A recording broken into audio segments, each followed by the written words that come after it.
নমস্কার বন্ধুরা, তনুশ্রী হোমস কিচেনে আপনাদের সকলকে স্বাগত।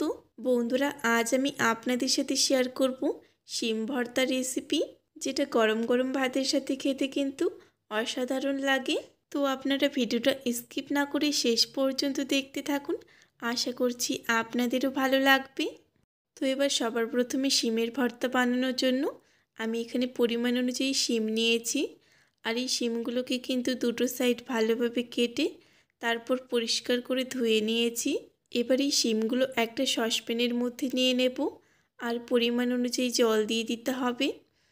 এবার এই শিমের মধ্যে দিয়ে দেব সামান্য পরিমাণে একটু লবণ। তারপর লবণটা ভালোভাবে মিশিয়ে নিয়ে এই শিমগুলোকে আমি 5 থেকে 6 মিনিটের মতো একটু সেদ্ধ করে নেব।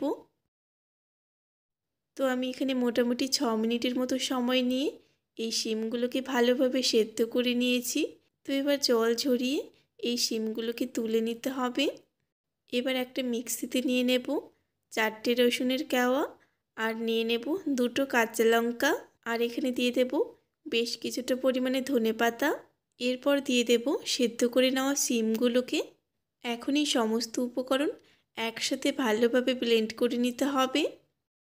তো এই দেখুন বন্ধুরা, সব কিছুকে আমি একসাথে ভালোভাবে ব্লেন্ড করে নিয়েছি। এবার চলে যাব রান্নার দিকে। এবার শিম ভর্তা বানানোর জন্য কড়াইয়ে নিয়ে নেব পরিমাণ অনুযায়ী সরিষার তেল। এখন এই তেলের মধ্যে দিয়ে দেব একটা মিডিয়াম সাইজের পেঁয়াজ কুচি। এবার এই পেঁয়াজ কুচি আমি ভালোভাবে ভেজে নেব। আমরা ঠিক বিরিয়ানির জন্য বেরেস্তা যেরকম করে ভেজে নিই, ঠিক সেরকম করেই কিন্তু এখানে পেঁয়াজটাকে লাল করে ভেজে নিতে হবে। তো এই দেখুন বন্ধুরা, পেঁয়াজটা কিন্তু আমি খুব ভালোভাবে লাল করে ভেজে নিয়েছি।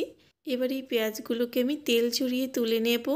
আর এই সময় খেয়াল রাখতে হবে যাতে তেলের মধ্যে একটাও পেঁয়াজের অংশ না থাকে, নয়তো পেঁয়াজটা যখন পুড়ে যাবে তখন কিন্তু এই শিমের ভর্তাটা খেতে একদমই ভালো লাগবে না।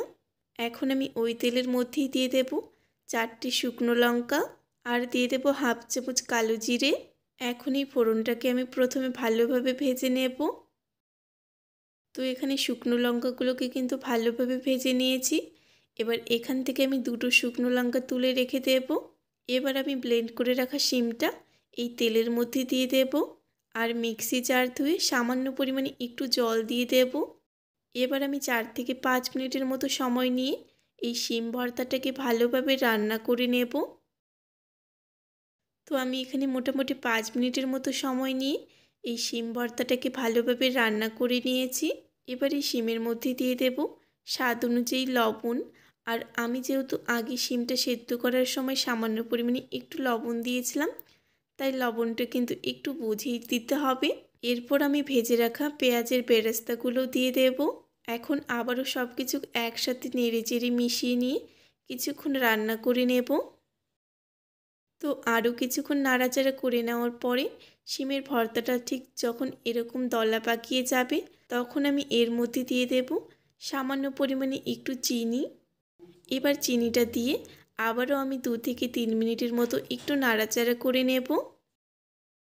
তো এখানে আরও 3 মিনিটের মতো রান্না করে নেওয়ার পরে এখন কিন্তু এই শিম ভর্তাটা তৈরি হয়ে গেছে। এবার গ্যাস অফ করে শিম ভর্তাটা একটা বাটিতে তুলে নেব। তারপর এই শিম ভর্তার উপরে আরও 1 চামচের মতো কাঁচা সরিষার তেল দিয়ে দিতে হবে। ব্যাস, তাহলেই কিন্তু এই শিম ভর্তাটা গরম গরম ভাতের সাথে পরিবেশন করার জন্য একদম তৈরি।